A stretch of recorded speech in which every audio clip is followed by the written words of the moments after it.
April 8, 1943. 27,000 feet above Caen, France. Behind the cold edge of his oxygen mask, Oberleutnant Ralph Hermican couldn't hide the smirk pulling at his lips. Through the flawless canopy of his Focke-Wulf 190A5, he watched with amusement as the ungainly silhouettes of enemy aircraft clawed their way upward toward his formation. A seasoned ace from Jageschwader 26, Hermican studied the newcomers with a Predator's calm. They were making their combat debut over occupied Europe, and they looked absurd. "The Americans have sent us flying milk bottles," he quipped over the radio to his wingman, laughter bubbling behind his words as he took in the spectacle of the enormous Republic P-47 Thunderbolt struggling for altitude. Below the circling German fighters, 16 P-47C Thunderbolts of the 4th Fighter Group climbed in tight formation, their 2,000 horsepower Pratt and Whitney R-2800 double Wasp engines laboring against the aircraft's 7-ton weight. To Luftwaffe pilots accustomed to the graceful Spitfires and quick-turning Soviet Yaks, the American planes looked like jokes made real. Their fuselages bulged like barrels, their canopies rose in tall greenhouse bubbles, their short wings appeared absurdly mismatched to their massive frames, and their propellers, oversized and slow-turning, dwarfed anything in the German arsenal. But what Hermican didn't know, what none of the Luftwaffe pilots circling above like wolves could possibly foresee, was that they were witnessing the arrival of the weapon that would soon shatter the very heart of Germany's fighter force. In just 18 months, these milk bottles would shed their derision and emerge as the most feared war machines in the sky. The 8.50 caliber Browning machine guns buried in each wing would become a sound synonymous with death among German pilots. The math of annihilation was already embedded in their wide, stubby wings. 3,400 rounds of ammunition, a combined firing rate of 6,000 rounds per minute, more than enough to tear a Messerschmitt to shreds in under 2 seconds. The transformation began that very morning. Major Donald Blakesley, commanding officer of the 335th Fighter Squadron, was the first to spot the German fighters taking position to strike. A veteran of the Eagle Squadron, only recently transitioned from RAF Spitfires to American hardware, Blakesley grasped what his green pilots did not yet understand. Surviving in the P-47 demanded letting go of everything they thought they knew about aerial combat. The Thunderbolt wasn't just a new aircraft. It was a radical break from everything the Allies had designed before. While the Germans focused on nimble interceptors, masters of vertical climbs and tight turns, Republic aviation had built something alien to European air doctrine, a high-altitude juggernaut that fought with brute power, weight, and overwhelming firepower. That morning, scattered across the French sky, were 56 American pilots, rookies in a weapon no one fully understood. Among them were names that would one day be etched into history, men destined to become aces and legends. But on April 8, 1943, they were inexperienced boys flying unproven machines against a veteran air force that had honed its skills over Poland, France, Britain, and Russia. The Americans had 0 days of combat behind them. This is not a tale of tactical genius. It's a chronicle of industrial supremacy, how mass production overran experience, how precision firepower obliterated finesse, and how laughter turned to terror the first time a German pilot felt 8 synchronized Browning machine guns tearing into his aircraft from 400 yards out. The P-47 Thunderbolt was born in crisis. In June 1940, as the Luftwaffe surged across France and the fall of Europe seemed imminent, Alexander Kartveli, Republic Aviation's brilliant Georgian-born chief designer, received an urgent directive from the U.S. Army Air Corps. They needed a high-altitude interceptor, something capable of matching Germany's best. What Kartveli gave them instead was something no one expected. A monster. A machine that defied conventional thinking. It will be a dinosaur, Kartveli told his engineers with a wry smile. But a dinosaur with perfect proportions. And when the XP-47B prototype finally flew on May 6, 1941, it shocked everyone who saw it leave the ground. With an empty weight of 9,900 pounds, it was 65% heavier than its predecessor, the P-43 Lancer. It was huge, clunky-looking, and absolutely revolutionary. The P-47's defining feature, its massive turbo supercharger system, twisted through the rear fuselage like a maze of ducted muscle. The arrangement gave the aircraft a strange, almost pregnant silhouette, an ungainly bulge that raised eyebrows long before it ever saw combat. Test pilots approaching the prototype for the first time invariably asked the same question. This thing actually flies? But not only did it fly, it soared. And at high altitude, it flew like nothing else in the sky.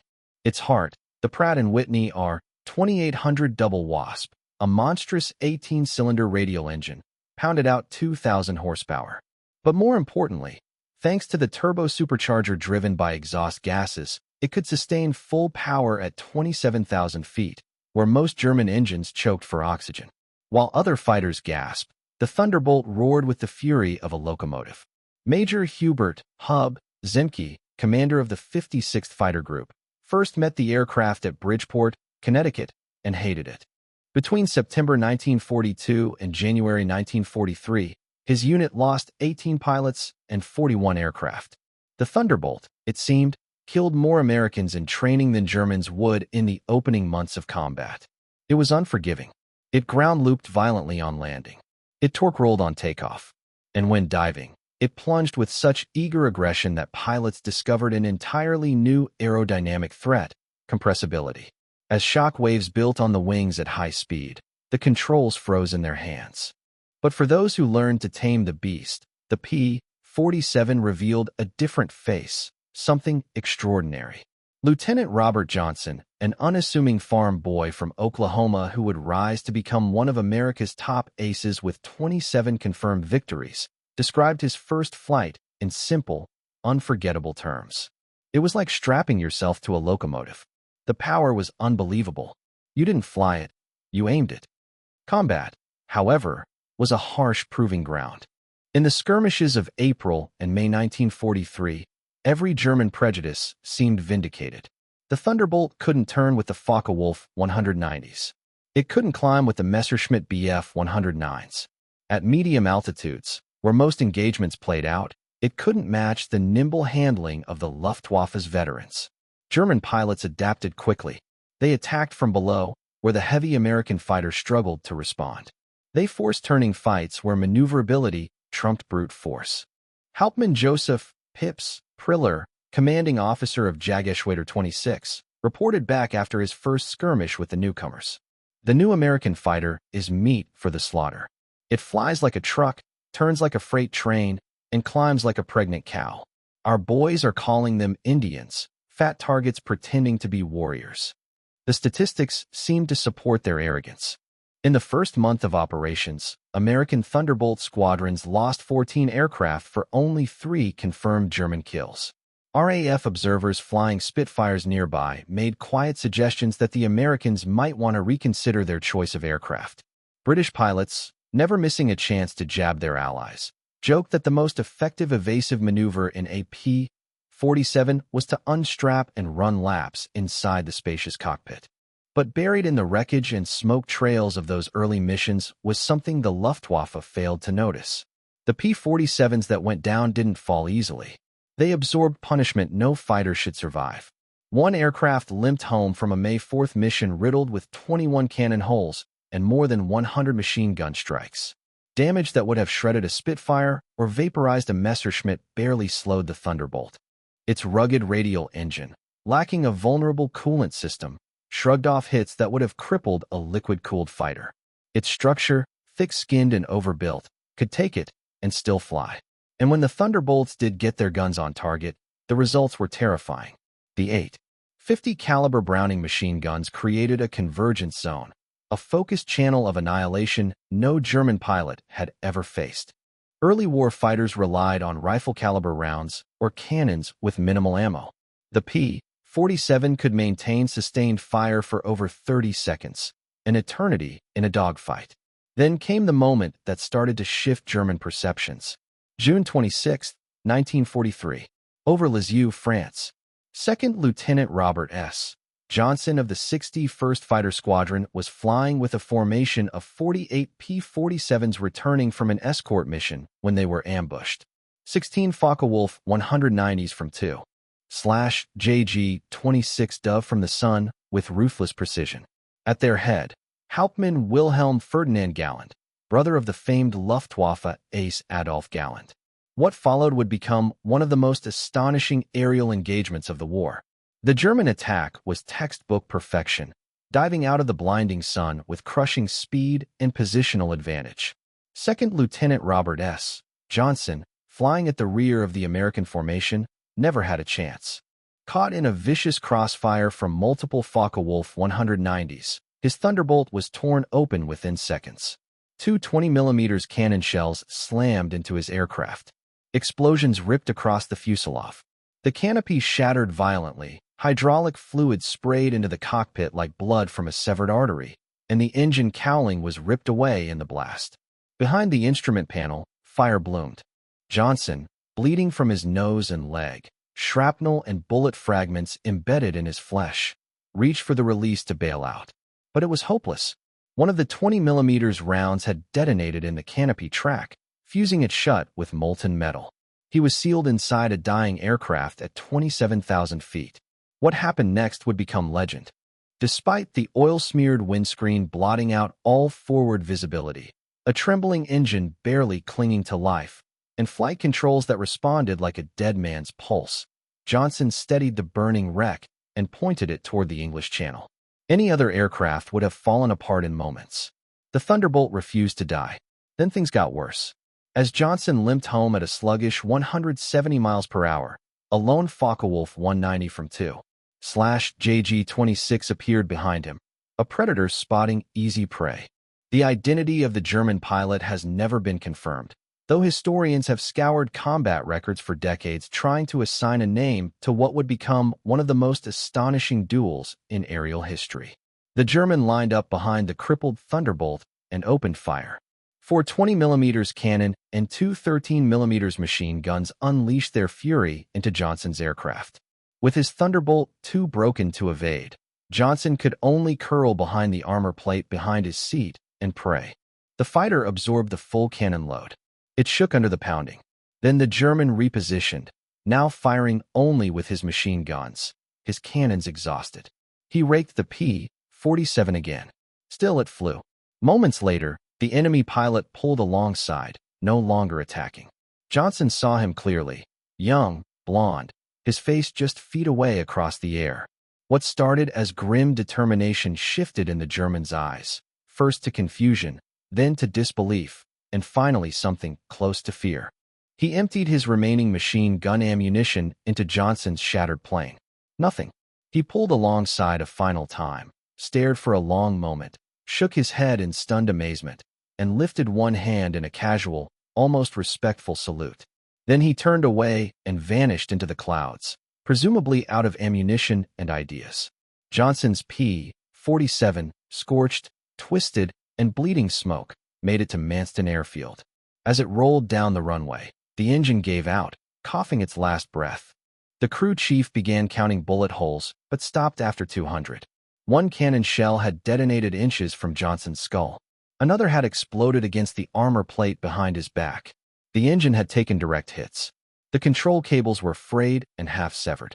Three of the aircraft's four main longerons, the very bones of the fuselage, were blown through. And yet, impossibly, the Thunderbolt had brought him home. The survival of Johnson's aircraft sent a jolt through both Allied and Axis air commands. American engineers examined the wreckage and realized something shocking.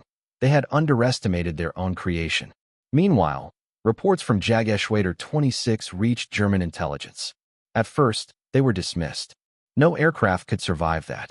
But testimony poured in from multiple pilots. It had happened. The Thunderbolt had taken the best the Luftwaffe could throw at it, and lived. By July 1943, the Americans were starting to understand what they had. Lieutenant Colonel Hubert Zemke, now leading the 56th Fighter Group, codified the new doctrine through hard-won experience. Don't turn with them. Don't climb with them low. Use your weight. Use your power. Use your guns.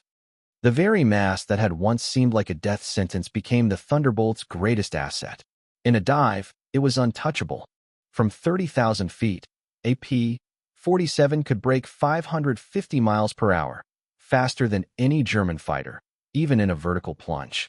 And the energy from that speed could be translated into a soaring zoom climb, shooting skyward like a rocket, while Luftwaffe pursuers fell helplessly behind. Captain Walker Bud Mahurin, one of the first American aces in Europe, refined the strategy into an art form. He called it boom and zoom. Other pilots had another name for it, the Thunderbolt turkey shoot. Instead of dueling, they struck like hammers from the heavens. One pass, one kill, gone. The Thunderbolt's pilots had no interest in traditional dogfights. Instead, entire P-47 formations climbed to 30,000 feet, altitudes German fighters struggled to reach. When Luftwaffe aircraft appeared below, the Americans would roll inverted and dive like steel comets from the edge of the heavens. The speeds they reached in those plunges rendered return fire almost impossible. German gunners couldn't calculate the lead fast enough. The Thunderbolts were simply too fast. And at the bottom of those dives, the guns would open up. The survivors described it with dread, a wall of lead. Solid, endless, inescapable. The convergence of 8.50 caliber Browning machine guns created a zone of destruction so dense that aircraft caught in it didn't just fall, they disintegrated. The full scope of American firepower was revealed during one of the war's most ambitious operations, the August 17, 1943 twin raid on Schweinfurt and Regensburg, the deepest bombing penetration into Germany to date. This mission would expose the Thunderbolt's limitations, particularly its short range, even with drop tanks. But it would also showcase its terrifying potential when employed correctly. Major David Schilling, leading the 62nd Fighter Squadron, encountered a formation of Messerschmitt Bf 110 destroyers, twin-engine heavy fighters bristling with cannon and rocket pods, designed to slaughter B-17s. Schilling's flight of 4 P-47s caught them from above, diving from 28,000 feet. One of the German gunners, Unteroffizier Heinrich Roth, manning a rear turret on a Bf 110, survived the encounter. In a post-war POW interrogation, he recalled the moment. The American fighters came down like hammers from heaven. I opened fire at 800 meters. My hits were good. I saw a round strike the wing. The P-47 didn't even flinch. Then he fired. The aircraft ahead of us simply came apart. Not shot down, destroyed. The wings came off, the tails severed, the crew compartment shredded into metal confetti. In 2 seconds, the 110 was gone. In under a minute, 8 German aircraft were destroyed. The Luftwaffe had never experienced such sustained, overwhelming firepower. Each P-47 carried 425 rounds per gun, 3,400 rounds total, nearly 900 pounds of ammunition per aircraft. At their typical convergence setting, 300 yards, all 8 guns' trajectories intersected in a 6-foot-wide sphere of death. Anything inside that bubble endured 100 projectiles per second, each moving at 2,900 feet per second. And the ammo itself was another revelation of American industrial might. While German fighters struggled with limited cannon stocks, typically just 120 to 200 rounds per gun, the Thunderbolt could fire for over 30 seconds without pause. Its loadout wasn't just brute volume. It was engineered destruction. Armor-piercing incendiary rounds, armor-piercing incendiary tracers, and standard ball ammunition, blended in lethal patterns that ripped and ignited simultaneously. Lieutenant Colonel Francis Gabby Gabreski, who would go on to become the top American ace in Europe with 28 victories, summed it up best. When you hit them with all 8, they don't just go down, they explode. I saw a 109 literally split in half. The tail went one way, the wings and nose another. The pilot never knew what hit him. By September 1943, the Luftwaffe was grappling with a grim realization. The higher the Thunderbolts climbed, the stronger they got. The turbo-supercharged double Wasp engine retained its rated power all the way to 30,000 feet, where most German engines wheezed for breath. Their single-stage and two-stage mechanical superchargers simply couldn't compete. Then came a brutal wake-up call. October 8, 1943. Over Bremen. Oberleutnant Hans Philipp, one of Germany's top aces with 206 confirmed kills, was leading Jagerschwader 1 in an attack against a B-17 formation at 28,000 feet. But his Focke-Wulf 190A-6, normally lethal at mid-altitude, was floundering in the thin air. Its BMW 801 engine, starved for oxygen, struggled to respond. Then the Thunderbolts arrived. Diving from 32,000 feet, P-47s of the 56th Fighter Group descended like falling giants. The Luftwaffe pilots, caught in a sluggish climb, were helpless. Robert Johnson, now a seasoned combat veteran and closing in on ace status, spotted Philip's distinctively painted FW-190, its nose art unmistakable. His combat report was clinical and cold. Open fire at 300 yards, 30-degree deflection. Observed strikes along entire fuselage. Enemy aircraft exploded. No parachute observed. Philip, survivor of over 500 missions across Europe and the Eastern Front, was gone, vaporized in seconds. His death sent tremors through the Luftwaffe. If a man like Philip could be obliterated that easily by the Thunderbolts, what chance did the average pilot have? The German High Command demanded answers. By November 1943, a classified report was placed on Reichsmarschall Hermann Göring's desk. It made for grim reading. The P-47's ascent from joke to juggernaut was more than symbolic, it was literal. Its service ceiling reached beyond 42,000 feet, higher than any German fighter could dream of operating. In a dive, it approached the speed of sound, a thunderous projectile with wings. Armor plating protected the pilot with a 3/8-inch steel slab behind the seat, a 1/2-inch bulletproof glass windscreen in front, and thick armor deflection plates shielding the engine. But what truly terrified both enemies and engineers alike was the Thunderbolt's raw survivability. Where most aircraft would disintegrate under fire, the P-47 simply kept flying, often returning home in a state so battered that it defied belief. Then, in January 1944, a new variant arrived in England, and with it, the final transformation. The P-47D-22 featured a massive Hamilton Standard hydromatic propeller, paddle blades 13 feet across, their thick cords digging into the air like great wooden oars. The effect was immediate and profound. Climb rates jumped from a sluggish 2,200 feet per minute to a vigorous 3,000, allowing the Thunderbolt to challenge or surpass even German fighters at most altitudes. Acceleration improved. Energy retention became a weapon in itself. Veteran Luftwaffe pilot Hauptmann Heinz Nock of Jagdgeschwader 11 encountered the new variants near Hanover in February 1944. His combat diary was blunt. The fat American fighters have learned to climb. We bounced a formation near Hanover, expecting the usual advantage. They turned into us and climbed with us. When we tried to disengage, they followed us up to 30,000 feet.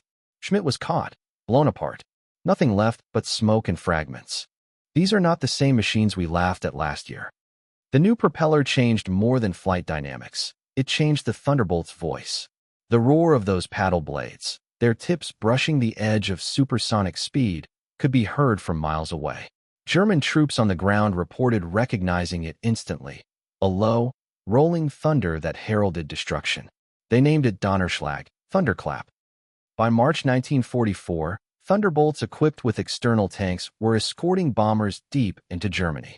A standard load of twin 108-gallon wing tanks or a 75-gallon belly tank extended their range past 1,000 miles. Thanks to the improved propeller, even when heavy with fuel, the P-47 could still fight, and fight well, the moment it dropped its tanks. The Luftwaffe's response was to bypass the escorts and hit the bombers directly. But that meant flying through a gauntlet of P-47s, an increasingly suicidal decision. German pilots no longer mocked the Thunderbolt. They respected it. Many feared it. Major Gunther Rall, one of Germany's most successful aces with 275 victories, mostly on the Eastern Front, encountered the Thunderbolts on March 6, 1944. He barely lived to speak of it. In a post-war interview, he recalled, "We saw them above us, fat silhouettes against the sun. Someone laughed and said, 'Here come the flying pigs.' Nobody was laughing 30 seconds later. They came down like an avalanche, faster than we could react. The first pass destroyed 3 of our fighters. Gone, just burning debris.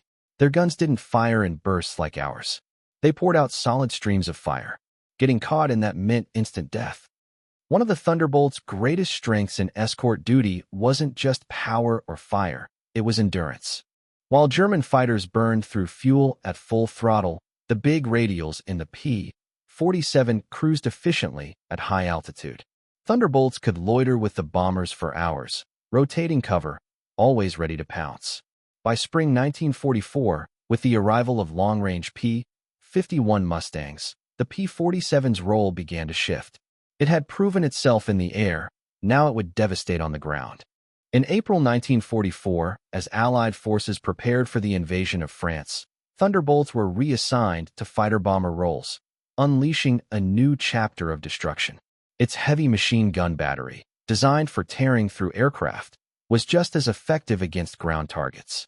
The armor-piercing incendiary rounds could punch through the top armor of German vehicles with ease. A 2-second burst could hurl 160 half-inch slugs into a space the size of a truck, enough to obliterate soft targets in moments. But it was the addition of bombs and rockets that turned the Thunderbolt into a true multi-role terror. The D-25 variant could carry two 1,000-pound bombs under the wings and a 500-pounder beneath the fuselage, equal to the payload of early war medium bombers. Later versions added rocket stubs, zero-length launchers for up to 10 5-inch high-velocity aircraft rockets, VARs, each equivalent to a 105 mm artillery shell.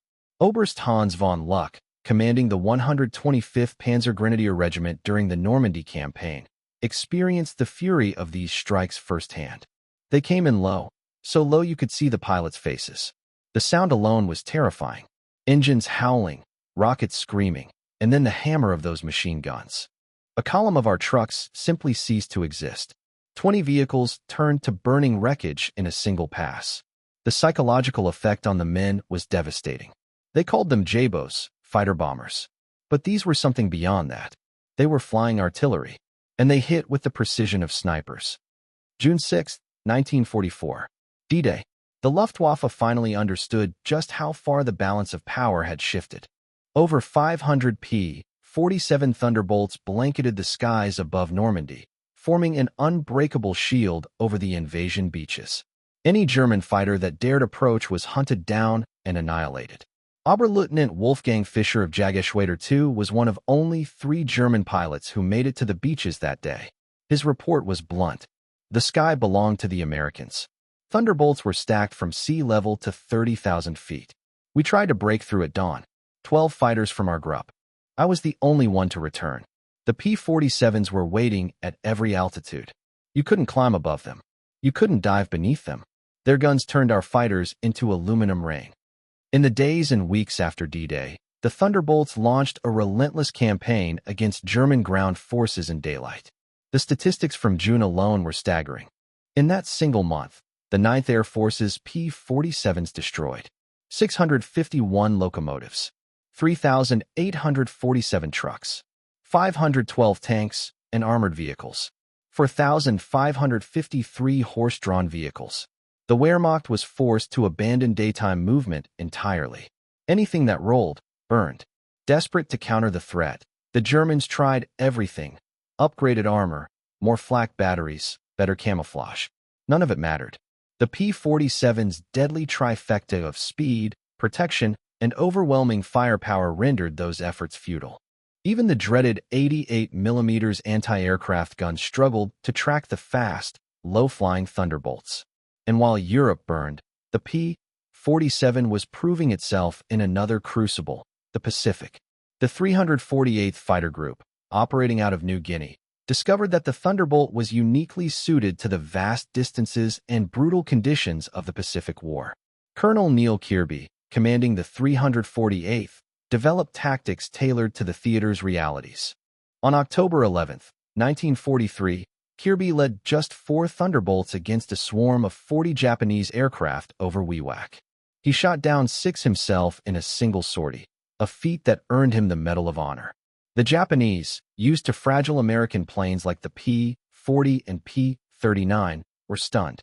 Ace pilot Saburo Sakai later wrote of his encounter with the P-47s. We called them monsters. Our 20 mm cannons, which could destroy a P-40 with a few hits, had no effect. I put dozens of rounds into one Thunderbolt and watched it fly away. Their return fire was terrifying. Streams of heavy bullets that tore aircraft apart. To adapt to the Pacific's long-range demands, the P-47N variant was developed. It featured wet wings that held 93 gallons each, boosting range to 2,350 miles. This new breed of Thunderbolt escorted B-29 superfortresses all the way to Japan, proving that the short-legged brawler of 1943 had evolved into a long-range heavyweight. But perhaps the ultimate vindication of the Thunderbolt's design came in its encounters with the new German miracle weapons, jet fighters. The Messerschmitt Me-262, with its blistering 540 miles per hour top speed, should have been untouchable by any piston-engine aircraft. But P-47 pilots discovered its two weaknesses, takeoff and landing, and they learned that a high-speed dive could level the playing field. On November 27, 1944, Lieutenant Colonel John C. Meyer of the 352nd Fighter Group became one of the first pilots to shoot down an Me-262 in a Thunderbolt.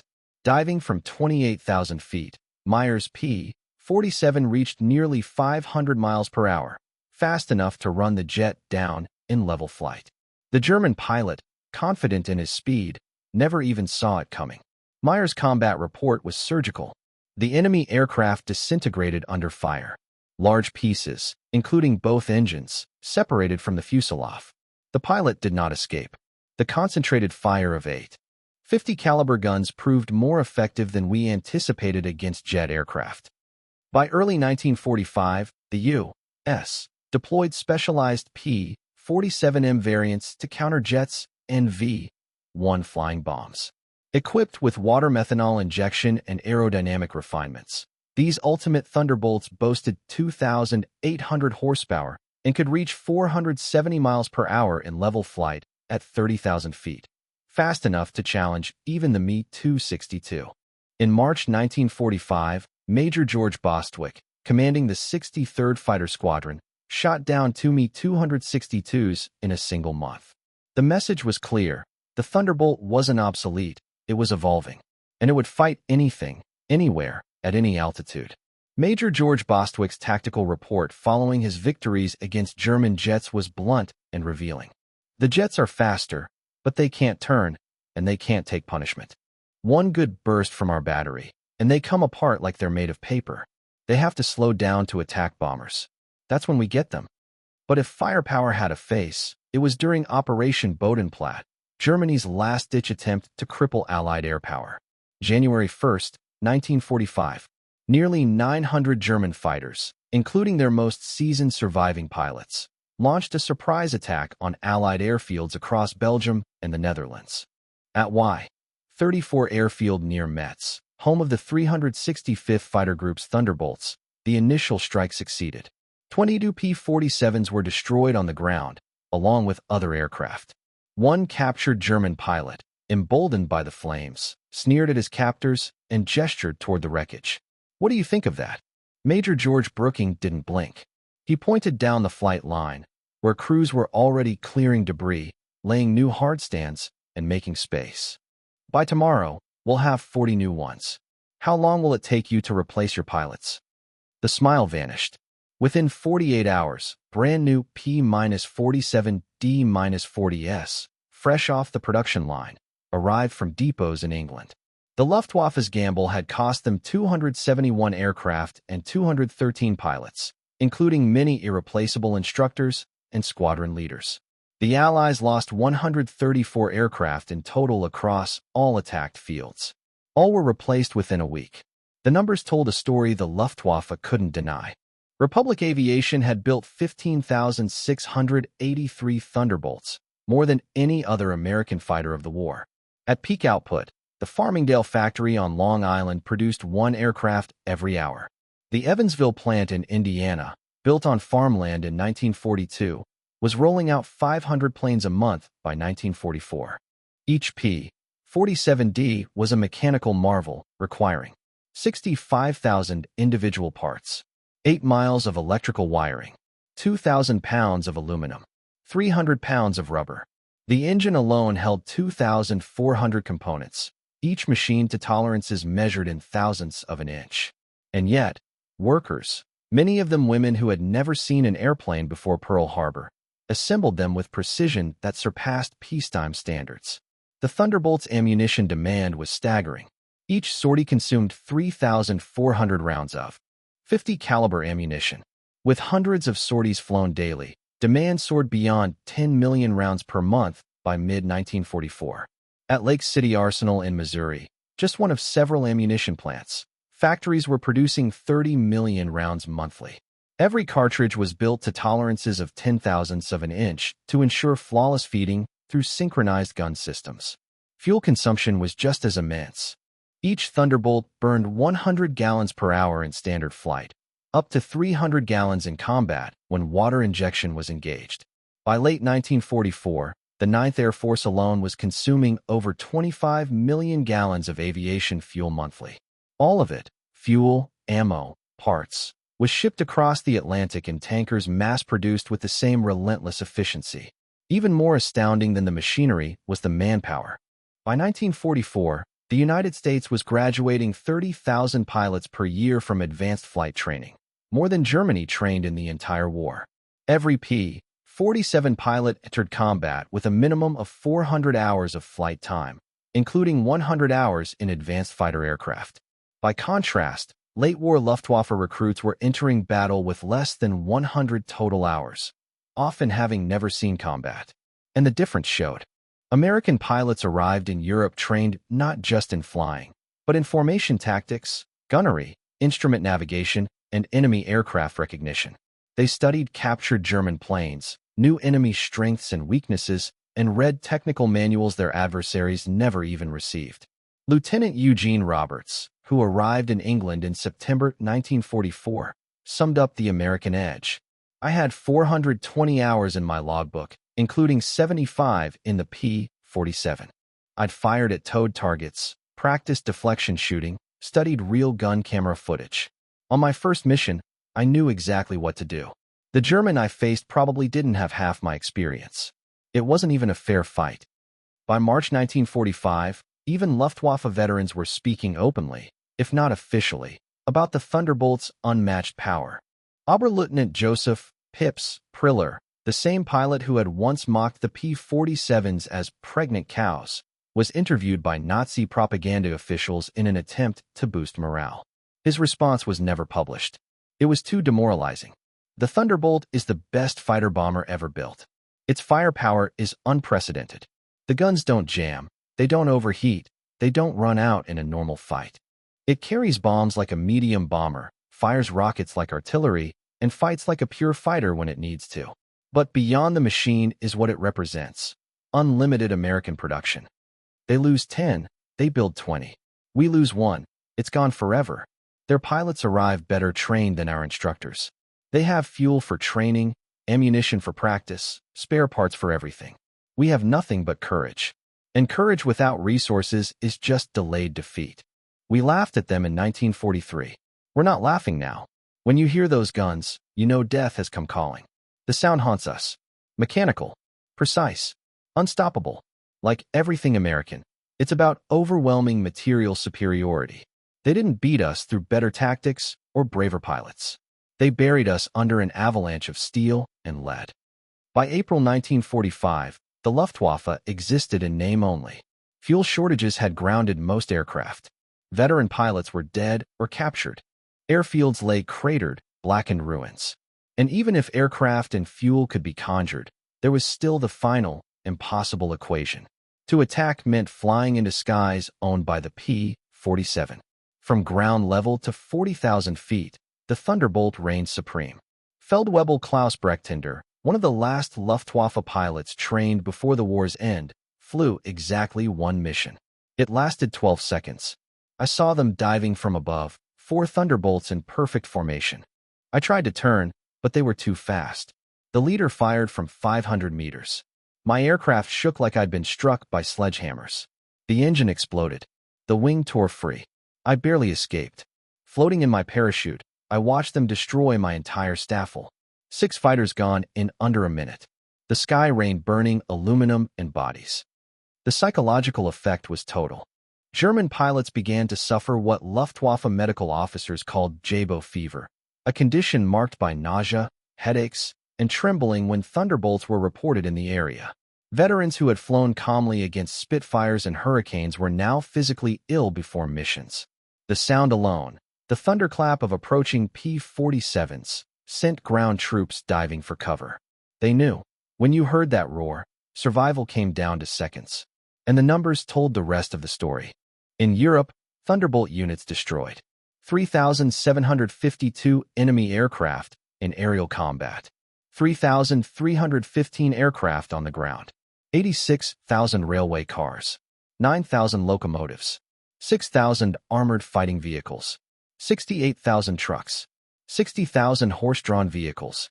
In the Pacific, they added 697 enemy aircraft in the air, 150 on the ground, 1,500 vehicles, 150 locomotives, and uncounted barges, ships, depots, and installations.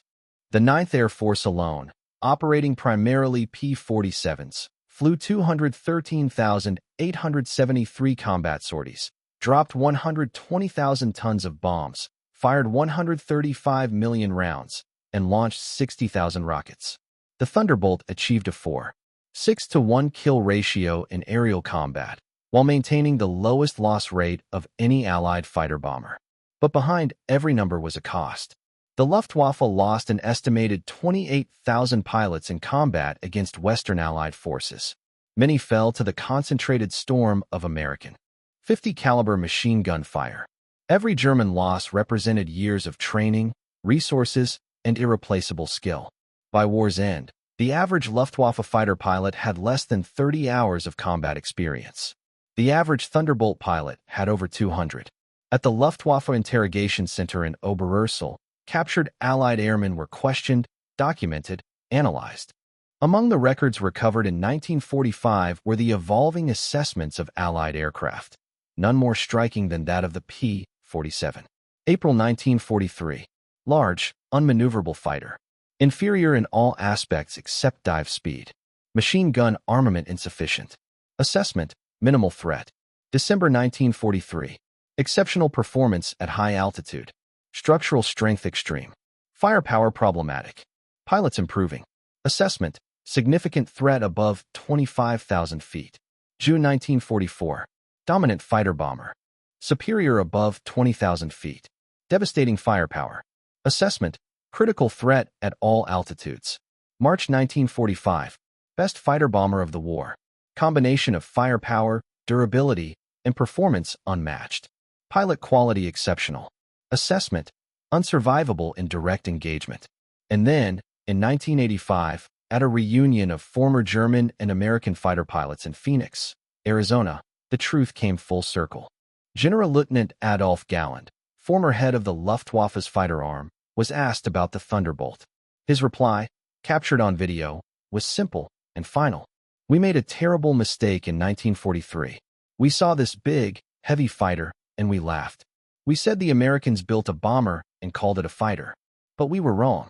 The Americans didn't try to build a European fighter. They built an American one, designed around production, firepower, and survivability. They understood that in a war of attrition, the machine that could take punishment and deliver firepower would win. And they were right. The first time I flew a captured P-47 after the war, I understood everything. The power, it climbed like it was falling upward. The cockpit, comfortable, with perfect visibility. The controls, responsive. It was a pilot's aircraft, wrapped in armor. But what truly stunned me was this. America built over 15,000 of them, while fighting a two-ocean war. Each engine more complex than anything we ever made. And they built them faster than we could build anything simple. That's when I knew. We never had a chance. Those guns, we called them Roosevelt's piano, because of the sound they made. Once you heard that sound, you never forgot it. Many of my friends heard it for the last time. We saw this big, heavy fighter, and we laughed. The Americans don't understand air combat, we said. They built a bomber and called it a fighter. But it was us, we, who didn't understand. The Americans weren't trying to build a European dogfighter. They built an American one. A machine forged from industrial logic, designed for production, firepower, and survivability. They understood that in a war of attrition, the aircraft that could absorb punishment and still hit back with devastating force would win. And they were right. The first time I flew a captured P-47, P-47 after the war, I understood everything. The power, it climbed like it was falling upward. The cockpit, spacious, comfortable, with outstanding visibility. The controls, tight and precise. It was a pilot's aircraft, wrapped in armor like a tank. But what truly humbled me wasn't how it flew. It was knowing the Americans had built over 15,000 of these complex machines while fighting a two-ocean war, each one powered by an engine more sophisticated than anything we ever produced. And they built them faster than we could build our simplest designs. That's when I realized we never had a chance. Those guns, we called them Roosevelt's piano because of the sound they made. Once you heard it, you never forgot. Many of my friends heard it for the last time. The P-47 didn't just defeat the Luftwaffe, it erased it. Its very design embodied American industrial philosophy, brute force engineering supercharged by limitless resources. Every component was overbuilt, overpowered, and overengineered. The wing spars could support 40,000 pounds, 3 times the aircraft's loaded weight. The engine mount was rated to withstand 12 gs. Control cables were doubled throughout, with automatic backup systems. Even the ammunition feed system was a masterpiece. 8 separate boxes, each holding 425 rounds, fed through electric boost motors to ensure flawless delivery during violent maneuvers. The guns were electrically heated to prevent freezing at altitude. Each weapon had its own charging system, its own synchronization unit. Convergence was adjustable from 150 to 400 yards, tuned to the pilot's exact fighting style. Even decades later, some Luftwaffe veterans insisted the P-47 won by quantity, not quality, that it was the superior German aircraft overwhelmed by numbers. But the combat records told a different story. In battles where the odds were even, P-47s won consistently. The 50 caliber machine guns, often dismissed as inferior to cannons, proved far more lethal in real-world combat. Analysis of gun camera footage revealed the truth. Cannon shells, though powerful, required precise hits and carried limited ammo, often just 120 to 200 rounds. But the P-47's 8 Browning machine guns didn't need pinpoint accuracy. They created a cloud of death, a statistical certainty. At typical ranges, a 2-second burst from a Thunderbolt placed at least 20 rounds into a fighter-sized target, enough to shred it from the sky. Even the ammunition itself was superior. American 50 caliber armor-piercing incendiary rounds used delayed-action fuses, ensuring deep penetration before detonation. The incendiary compound burned at 3,000 degrees Fahrenheit, hot enough to ignite an aluminum airframe from within. German 20mm shells, though heavier, often detonated on the surface, creating spectacular but sometimes superficial damage. The P-47 Thunderbolt remains, to this day, the heaviest single-engine piston fighter ever mass-produced. Its empty weight, 10,000 pounds, exceeded the total loaded weight of some twin-engine fighters. Its engine produced more power than entire bomber formations in the last war. Its firepower outgunned entire infantry squads. Yet it was built by the thousands. Flown by boys just out of school. Maintained under combat conditions by mechanics who learned their trade in weeks. The transformation of German opinion, from mockery to terror, took less than 2 years. In that time, the flying milk bottle became the most feared aircraft Luftwaffe pilots had ever faced. Veterans who had faced Spitfires, Hurricanes, and Soviet Yaks without blinking would speak of the P-47 in hushed tones, even decades after the war. At the United States Air Force Museum in Dayton, Ohio, a restored P-47D Thunderbolt stands among the legends. The placard lists specifications, kill counts, honors, but the real story is told just beneath, in a small glass case. Inside, a strip of gun camera film showing a Focke-Wulf 190 dissolving in a storm of fire. Next to it, a handful of spent .50 caliber casings. And beneath them, a quote, taken from a 1945 interrogation report. The pilot's name was never recorded. We laughed when we first saw them. Fat, ugly American fighters that couldn't turn, couldn't climb, couldn't fight. We stopped laughing when we realized they didn't need to turn or climb. They just pointed those guns at you, and you ceased to exist.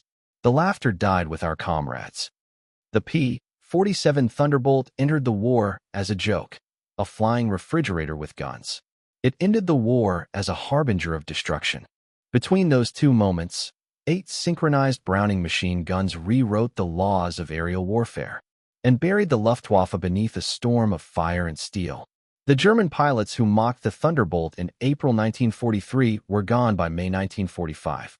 The thunder had spoken, and the sky belonged to America.